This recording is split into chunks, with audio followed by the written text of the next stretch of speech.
Yo, WFPN, we're back with our next guest, man. It's a nice warm Monday in Austin, Texas, and we got a lot of creatives coming by the studio today, so I'm excited.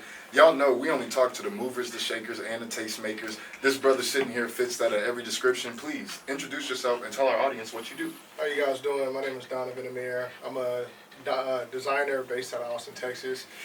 I've been doing it for about 5 years, but I'm also an Austin native. I graduated from Cedar Ridge in the Round Rock area. Nice. You know, my family's here, and so, you know, this is the home, this is the city, so. Hey, everybody clap it up for Donovan, man. We got Donovan in the building. So, we've had a couple fashion designers on the show, man, and one of the first questions I like to ask when talking to y'all, what was that moment, you know, everyone wears clothes growing up, but what was that moment where you looked at the clothes you were wearing and you were like, I can make these? Or you looked at your sneakers and you were like, I can make these. Or you looked at a hat and you were like, I can do that. Talk about like maybe how old you were and what that time was like when you decided like I'm gonna take fashion seriously. Yeah, so that's a good question, man.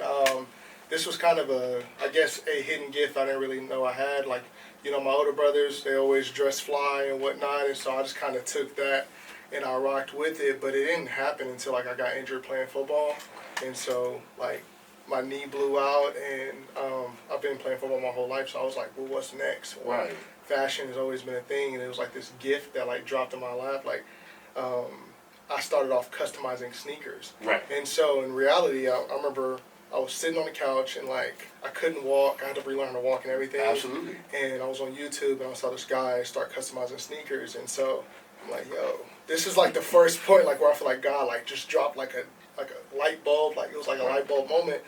And I was like, well, I mean, I like clothes. I love shoes. Well, let me start making stuff that's different than everybody else because I already had a sneaker game. I just wanted to make something totally different. You know what I'm saying? You kind of led into my next question. Around this time, what's your favorite sneaker? My favorite sneaker is a Jordan 3 or Jordan 4 black cement. The elephant print yeah, joints? Okay. Classic Tinker Hatfield. Classic. Okay. And so initially it started off with me customizing sneakers, and then from that point on I got to college. I did it in college, and it was like, well, how can I, you know, make this a career? How can I make this a thing where, you know, I can make a life out of it? And so before we know it, I got into like the top footwear design school while being at Texas Southern, and that was Pencil Academy. Nice. So that's another HBCU for footwear design. And so I didn't know about this. Yeah, it's really big. Like, and they will give you programs where they teach you the ins and outs on how to create a brief, story tell, materials, how to sketch. And so this was like the first real design experience I had where I'm like, yo, we're not customizing sneakers anymore. So I took what I knew from there, where creating a brief and creating this whole narrative or outline or learning how to storytell. And then initially, you know, pandemic happened and everybody else was starting to brand, but I had started this thought process already, like somewhere around like 2018. Okay, so way before the trend. Way before trend. I feel like everybody either did like a podcast or a clothing brand when pandemic came. Right, and we were like, we were doing this, you know, way before that, and so we felt the same way you did. I feel like fashion or creating clothes became like the new crack era, like. That's a crazy comparison. That's a crazy comparison. Yeah, because everybody was doing it, so. I think people are addicted to being bosses. I think people realize that like the advantageous position is owner, the advantageous position is manager, you know, creator, whatever you call yourself. And so I'm glad to see you doing that. So football happens, you decide to do clothing. You mentioned in pre-production that your first release was called Exodus. Can you talk about? I mean, that's an inspirational title for a release. Can you talk about what inspired you to name it that way, and what was the kind of feeling or response to that release? Yeah, so Exodus was a collection I did where it was everything geared towards pants, shirts, kimono that I created, and the storytelling behind it. As you know, Exodus is from the Bible, so obviously a lot of my pieces and what I create has some sort of biblical imagery or some sort of biblical reference. And that's the creative part where I would like to tell the story from a biblical standpoint, but what does it look like in today's time? So the whole idea of that coming about was like, yo, what does Moses look like wearing, you know, in today's time? What would that look like? That's heavy, man. And so, that's heavy. Yeah, and so I was just like, you know, I don't see, you know, Moses wearing this big robe or anything. I don't see Israelites or anybody. I see it as modern day, you know, Exodus. They're leaving slavery, so what does that look like? You know, what do refugees look like today? what do these things look like? They're torn garments. They're wearing the clothes on their back. It's a lot of plaid. It's a lot of patterns. And at the same time, there's a lot of art within that. If you ever look at stuff, it's very artistic. I'm remembering scrolling through your website, and now what you're saying, looking at the pieces on there, it makes sense. Yeah. Wow. So I tend to think deeper than, just like, let's just drop a shirt, or It's bigger than that. bigger than It's that. bigger Like, than what's that. the story? How can this cross, or how can this piece resonate with someone? I'm a firm believer in Christ and everything, so a lot of my inspiration comes from God Himself. And so instead of me going around like, this designer's dope, let me mimic this, I'm like, I got the biggest designer in the world. Absolutely. Who creates these colors. We talked about colors earlier, and creates these colors and this plan and this outline, and the first person to have a thought and bring it to life. So that gift is within me as well. So and we got all kind of names. If we go on that route, we can have a Revelations release. we can have a Proverbs release. Yeah. You can go a lot of ways, man. I'm impressed with that. And it's a lot in the creative standpoint. It's still going biblical reference, but it's through the visuals of how I see it. And so that makes it different. And so if you look at my name, by Donovan Amir, it could have been just Donovan Amir, right? Of course. Obviously, like Mark Jacobs, it could be anything like that of that Yeah. caliber.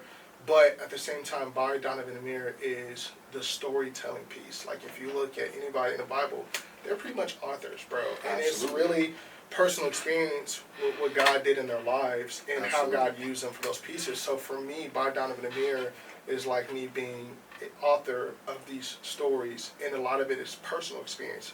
A lot of stuff, like a collection is going to probably come out about, it's going to be called Predestined, and so a lot of stuff is about my personal life. My mom just passed, and she had a big impact.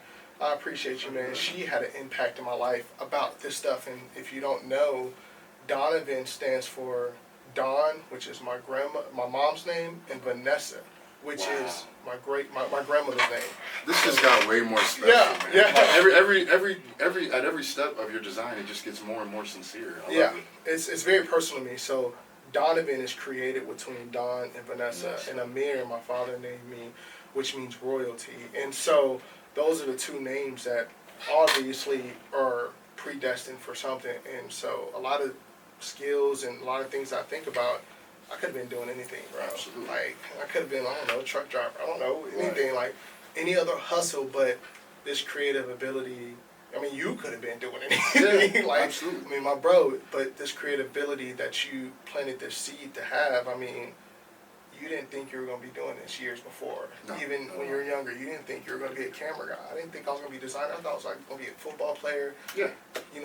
Crushing it. Seriously. Yeah. But, we all have our different avenues. And we're here today because the seeds that are planted, but also how God ordered our steps. So, Absolutely, it's a lot man. of personal stuff into that, man. I like it. And while we're speaking on ordering your steps, you mentioned also that you like to go to networking opportunities, and coming up, you're trying to get more out and put the brand in front of more eyes. What does that look like for you? What can you talk about? What can you promote about that's upcoming that people should know about? Yeah. So the next thing that's coming up is obviously the connection part, my collection.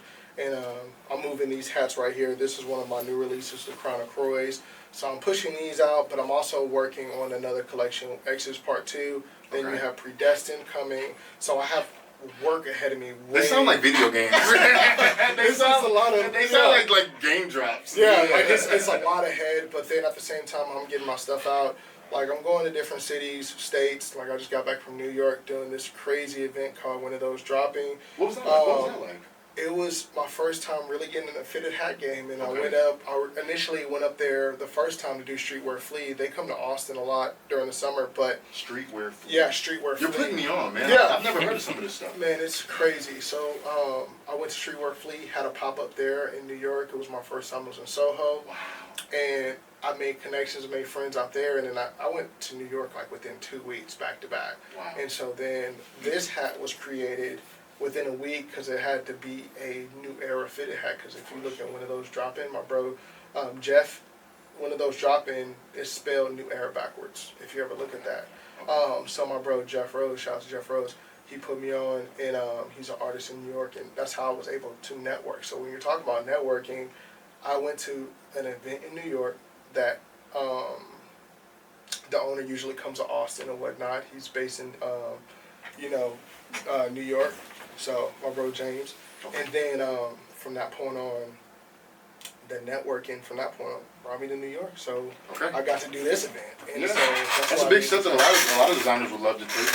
I'm guessing you just want to capitalize on it. Yeah, capitalize on events, networking, getting the content of who the person behind the brand is, which I was very not surprised. But that matters now. Yeah, people care about that. Yeah, I think the people care more about the personal journey than just me putting up. It's crazy. The clothing and that can be incredibly dope. Yeah. But a story is what connects them to reach in their wallet and go. Absolutely, So, absolutely. I love that. And so I built a strong community in Austin. Austin is my base. I love Austin. They support the people that cop from me, or anytime that I'm doing a pop-up at Kicking It, people just come and they support, and even I make new friends and new customers. So pop-ups for me is always going to be my networking sort, because I'm really big on community. I'm really big on being in person with people, so that way they know and they resonate the culture behind the brand. I love that. And so, yeah, it's a lot more traveling. Yeah. Probably that's all investing. It is. And you believe in it. Man, everything. Two things that let me know you were serious. One, you had a website. Yeah. Because a lot of people are just slinging clothes around here, but they don't have any digital commerce. Is. Yeah. They don't have any digital commerce, which matters nowadays. The in-person stuff is cool. Yeah. So when I saw your website, I was like, man, he's got the presentation's A1.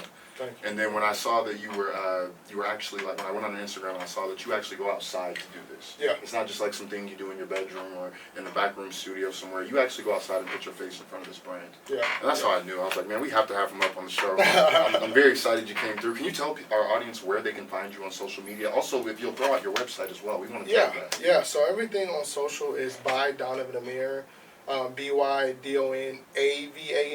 Yes. AMIR. A lot of people put OVAN. So that's all my socials by Donovan Amir. My personal is Donovan Amir. My website is by Donovan-Amir.com. I'll go cop some pieces, resonate with the brand, and we building a community. Especially Austin is coming up on the fashion community. So yes, it is. I mean, why not? If you're from Austin, if you want to support, why not? And our goal, as a podcast, is to start. We've done a couple of live events. Mm-hmm. Our goal is to start throwing our own live events where we want to have fashion, people who are fashion-forward people. So we look out. We might be reaching out in the future, man. And y'all don't go anywhere. I want everybody to clap it up for Donovan Amir. Don't go anywhere. We'll be right back with our next guest, man. Yep.